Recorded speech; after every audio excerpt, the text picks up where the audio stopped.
Good morning guys! Welcome to watch my video. So, first time ko pong niligo itong puppy ko guys. Kasi ang liit-liit po niya. Naawa po ako na liliguin siya guys. Parang puting lang.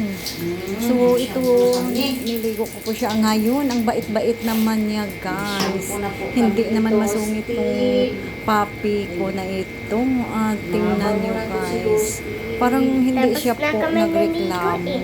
Alam nyo guys, 3 months na po siya sa guys.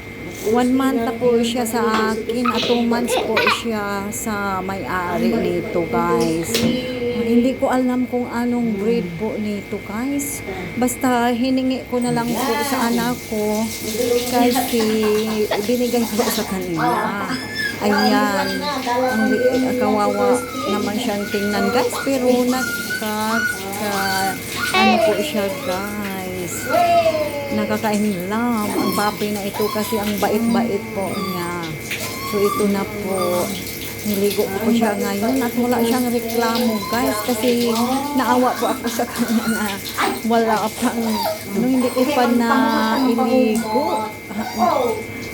Guys, so anuhan ko na, liguin ko na lang kasi umiinit na. Kasi pagdala ng anak ko dito guys, palaging umuulan.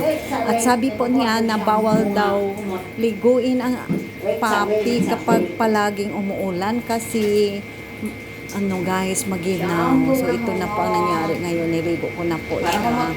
O tapos na po siyang naligo guys. Nilagyan ko po siya ng shampoo ng guys, aso. So ito na po, nilagyan ko po siya ng shampoo kamakalawa guys, parang maging mabango po siya.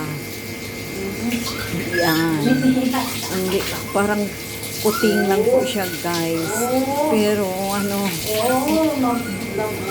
ang liksi-liksi po niya guys, ang likot-likot po niya.